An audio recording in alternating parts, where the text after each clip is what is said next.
on Divorce Court today.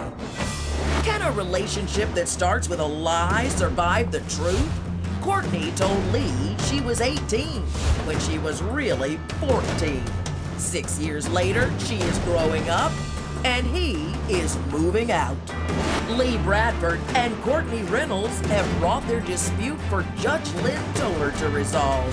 Testimony in Divorce Court starts now. Mr. Reynolds, you say she was lying to you from the moment you met her. Why don't you tell me what she was lying about?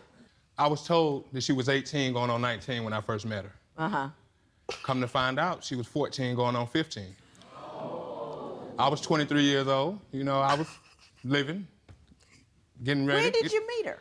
You say when? Where? Where? We was actually at a house party, Yana. We was all having a good time, you know, doing grown folks things, and you know, I assumed that everyone in the house was grown people. Right. Ms. Reynolds, you met him at a house party? Yes, ma'am. It was my cousin's party. I was 14 going on 15, but I didn't look like it, and he didn't think I looked like it. So why did you tell him you were 18? I mean, I don't like young men. I liked him. I liked his swag. I already heard about him before I even saw him at the party. So I couldn't tell him I was 14. So you were laying in wait for the brother. You said, I heard about Lee. Let me go on over well, they here. didn't even call him Lee. They called him Big Baller. So you mean you were laying in wait for the big baller? Right. And so you told him you were 18 and... I told him I was 18. The people at the party told him I was 18. I looked 18. So you had the whole thing set up. He didn't have a chance. I had it in the bag. It was good. I liked him, though. He was cute. Uh-huh. He had cars, watches, chains. I had to. It was like a local rapper or something. And like... he was just so blingy and shiny, you couldn't do without him. I had to. Mr. Bradford, did you sense at all that Ms. Reynolds, if not 14, was at least less than genuine? At the moment, no, I didn't. I did not at all. You know, everything was copacetic with her. You know, she was very mature, very mature. You know, she handled grown folk situations. And so, you know, I played my role, you know. I understand that she moved in with you 5 months after the two of you met. Yeah, she did. I mean... How did she manage that? Well, to be honest with you, Yana... Or is it something you managed? Well, it was a couple thing. We was couples, so we managed it together, you know. We put our thoughts and ideas together, and, you know, one thing led to another, and she was in my household. Okay. No, this man told me he did not want to wake up another day and not see my face. He said I had to move in with him. He wanted me. It was just like, okay, he's going with the flow also, so it's not all my fault. So it's his fault you pulled the wool over his eyes. I mean, even after he found out how old I was, he didn't, like, he still loved me. What did you do when you found out how old she was, Mr. Bradford? Nothing. Well, to be honest with you, it was nothing I could do. Everything was all said and done. The love was there, and it was nothing I could do, Your Honor. Well, you say now, Mr. Bradford, the age difference is a problem in the relationship. Why don't you tell me that? Why? I don't, you know, I have so much, I don't know where to start. Well, start somewhere. All right, well, you know, Your Honor. All right, Your Honor, well, all right, we'll start off by living situations, Your Honor. We both was working. We had nice jobs. Well, at the present time, I still have a nice job, you know. I'm not faulting her for that, you know. I mean, I take care of her, do what all I can do, you know. So at the same time, I don't have too much time to do anything on my behalf, so I figure, you know, if that's my lady, you know, she should be there and handle situations that I can't handle. So, you know, she come to me, you know, we need money for this, we need money for this. I give her money for this, I give her money for that, you know. On a personal issue, she want money to keep herself up, keep her nails done, toes done, hair done. I do that. Your Honor, I give her a good bit of money to go get her hair done, Your Honor. She tell me she needs $200 to get her hair done. I leave out, go to work, leave the money for her. I come back, Your Honor, her hair looks worse than it did when I left. She got pigtails everywhere, Your Honor. You know, I can do that myself. You don't need $200 to put pigtails in your head. Come on, Your Honor. Now, that sounds... Ms. Reynolds, your response to that, would he give you money for things like your hair, doing nails, and you wouldn't use it? Yes. In the beginning, he was getting my hair done 3 times a month. My nails done every 2 weeks. Now he goes out, he buy me some gel, a ponytail, you know, and some shampoo and say, make it work. You know, it's way different. He's making it seem like something is totally not. Yes, he'll give me $200 to get my hair done. My hair might only cost $150. So what I choose to do with that $50 is my choice because he already gave it to me. Can I say this? I hear in the general populace these days, as a good dude, you get a good dude because he's paying for my hair, he's paying for my nails, he's paying for the weave and all that kind of stuff. And that to me is so storefront and silly. I don't even know what to say. It's so meaningless. It's not setting up a future. It's superficial. It has no real value. And, you know, as long as he's giving me $200 and give weave and all this kind of stuff, and you're not growing, you're not getting any better. If he was giving your book money or tuition money or putting it in the bank for something or other, but you believe the nails and the hair have value, and I'm here to tell you that they don't. And I know that you're young, and I know that you live in an environment which says to you, because I see it all over the place, yeah, he getting me some nails, and yeah, all of that is meaningless unless you own stock in Revlon.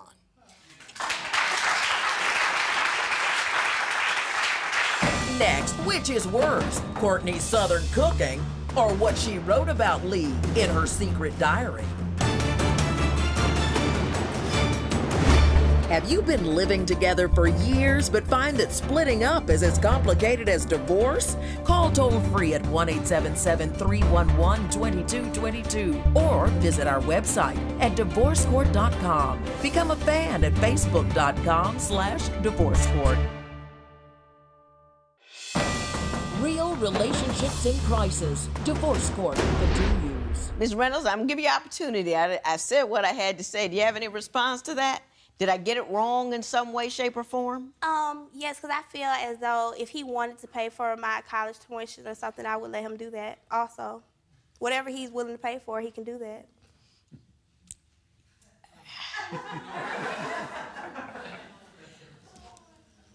That kind of wasn't the point. But that's okay. Okay. We're just gonna leave it there for a minute. You say, Ms. Reynolds, that Mr. Bradford is always flirting with other women. Why don't you tell me what he's doing and why it's causing you to leave him? Okay. For one thing, he's from Alabama. He likes cooking Southern food.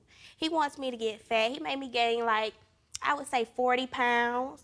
But now he flirts, he's like, hey, sexy, to like skinny girls, skinny white girls, you know, and I'm clearly not skinny nor white, but that's like what he goes after. So I'm like, no, Instagram, Facebook, he's all on there liking pictures, all these thoughts, all these twerk videos.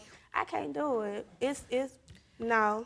I don't deserve it. You say he made you gain 40 pounds. Did he do so just by cooking really well, or did he ask you to get bigger? It was always, oh, you so skinny. Oh, you need to eat. Oh, you not gonna eat with me? I'm like, I just ate. Oh, no, you finna eat with me, because if you don't eat with me, I think you don't want my cooking. You know, it's always what he wants. He cooks for you? Well, he did in the beginning, but, you know, I started cooking. But then when I started cooking, he started, you know, eating at work or, you know... Ms. Reynolds, maybe you know, is your cooking good? Everybody else likes my cooking. Everybody else likes your cooking. Mr. Bradford, did you ask her to become a little heavier for you or encourage that? Well, I didn't ask her, Your Honor, but I mean, you know, it is what it is. Because I mean, she looks good the way she looks, Your Honor. Because he didn't want you know? anybody else looking at me, so he wanted me to gain weight. Well, now, Mr. Bradford, do you like heavier women, or you... No. I mean, like when you like pictures on Instagram and Facebook, are there heavier women, or are they the thin ones? Well, I can tell the answer is yes by your jaw movement. But I'm gonna give you an opportunity to respond regardless. Well, you know, honestly, Your Honor, I'm not a picky person. You know, it's not about the size. It's not about that to me. You Yana. just like women. I love women. I don't like them. I love them. I love women. You think she's cheating on you. You know, it's not that I think, Yana. I know. Tell me how you know. Well, Yana, this is, I ran across some writing that she's been doing, Yana. She has a personal journal that I ran across, I stumbled across, and me being me, I had to be nosy. And it's been some writing in the journal about a coworker that she used to mingle with, that she just, you know, enjoyed. Was she mingling while she was with you, or was this beforehand? Oh, it had to have been with me. I mean, it's been 6 years now, Yana. It had to have been with me, you know. And I mean, it's, you know, she talks about a lot of things that they would do together that, you know, at the same time. Sexual in nature? I'm not gonna get that deep. You know, I'm not gonna get that deep. It wasn't that deep, you know. But the talk, I mean, you know, if I say, if he took her out and did some things that I would do for her, I mean, I'm quite sure she rewarded him the same way I was rewarded, you know? Oh, Were okay, you, then. Were other guys giving you stuff financially or buying you things? No, like I said, when I started cooking, he wouldn't eat my food. Right. So I take it to work with me because they love my food. You know, I was feeding my boss, you know, and he might give me some extra hours or something. I mean, it's all about hustle, right? Not in a relationship, no. When Divorce Court continues, was Courtney originally attracted to Lee, or was his bank account the big attraction? Before she told the truth, do you believe Lee suspected Courtney was so young? Call 1-800-282-1991 to vote now and see if America agrees with your opinion. You'll also receive some valuable offers. Call now. If you would like your case heard on Divorce Court, call us toll-free at 1-877-311-2222 or log on to our website at divorcecourt.com and join the conversation on Twitter at Divorce Court. Divorce Court continues. Mr. Bradford, I want to ask, do you feel that you've been taken advantage of at all? Well, in the beginning, I'm gonna have to say no, Your Honor. I didn't feel like that in the beginning at all. I had a little crisis went on. I was involved in an accident, and it led to death. And at that time, you know, she was there for me. Supportive. You know, all the way. You know, from the time it happened till, you know, I finished everything. You know, she was there for me. But as things leveled out, you know, it was more of, you know, I felt like, okay, since I was there for you when you needed me, you know, now you need to be here for me when I need you, you know. Well, what kind of things does she want you to do for her now? Well, you know, it's really all about the money with her right now, Yana. It's all about the money, nothing else, you know. So, I mean, she waits for my payday. She waits for my payday before I do, Yana. He has to take care of me. He's taking your childhood away? Yeah. But didn't you target him? I mean, but still.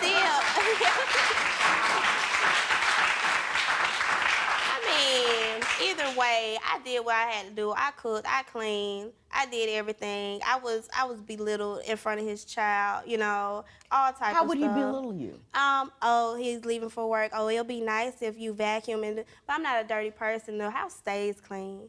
So the fact that you're telling me to wash 2-3 dishes that's in the sink that I'm going to wash anyways in front of your child is a problem because you already know that I'm going to do that. But you're just trying to, I don't know, make yourself feel like this king.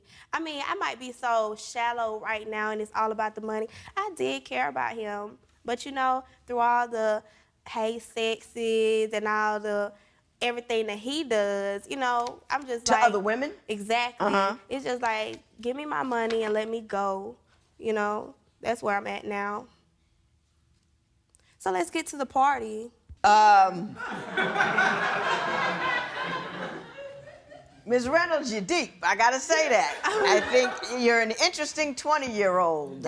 You're very cynical and I don't know how you got that way that young. I don't know what was happening over at your house that put you in another man's house at 14 Yana, she's known to fool a lot of people, Yana. She can fool a lot of people. Do you think she fooled you? Well, yeah, she fooled me, Yana. She fooled me.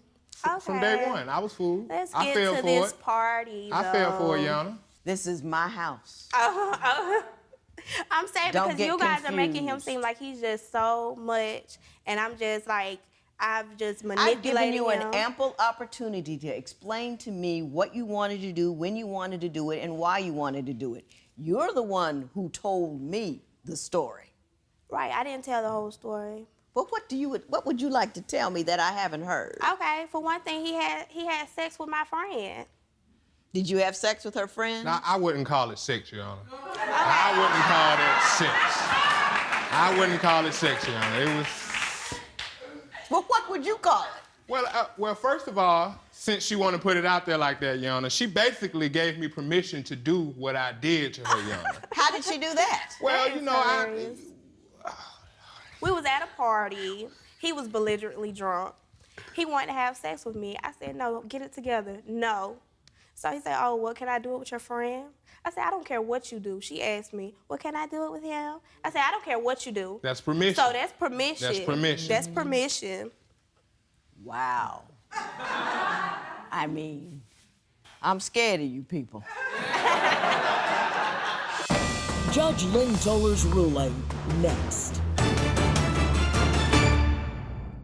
It's time for you to call 1-800-282-1991 to answer today's question.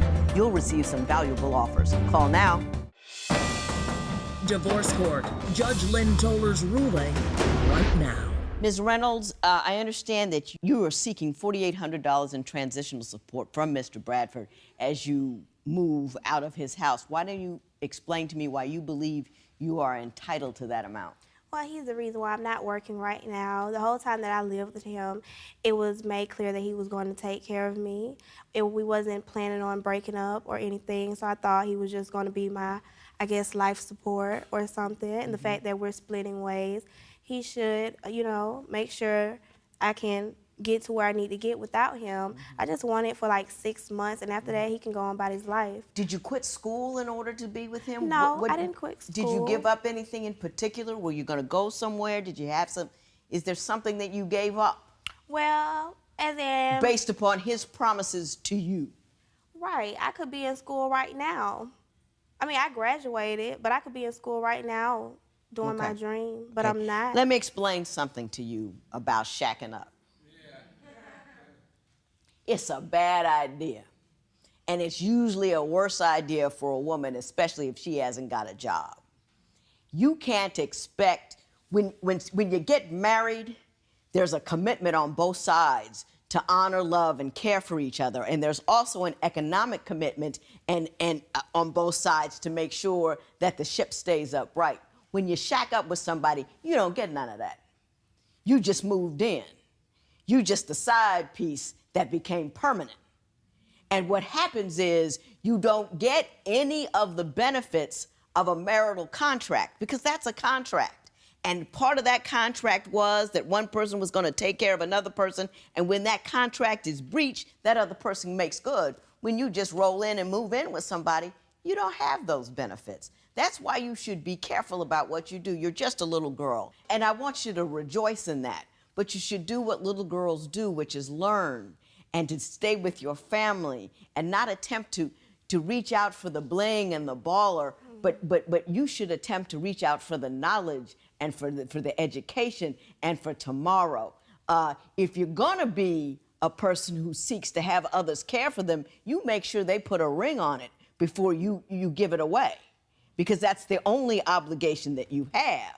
Do you see what I'm saying? I can't give you $4,800. He didn't breach. I even tried to look for if you had, it's a concept called detrimental reliance. If he made promises to you and you relied on them to your detriment, in other words, like I was going to go to college, but he said, no, don't do it, this and that, it still would be a stretch, but I might have been able to do something for you. But that's why I don't have a job. But you didn't, no, you simply chose not to. But he not based upon his, you simply chose. You said, I got a baller, I got that, somebody's gonna take care of me, and I'm gonna kick back and take care of it. He owes you not a thing. There will be no recovery in this matter. It is so ordered.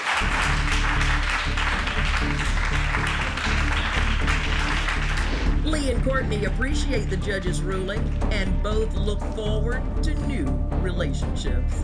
Post a comment or submit your case at divorcecourt.com or call toll-free 1-877-311-2222. Follow us on Facebook and Twitter at Divorce Court.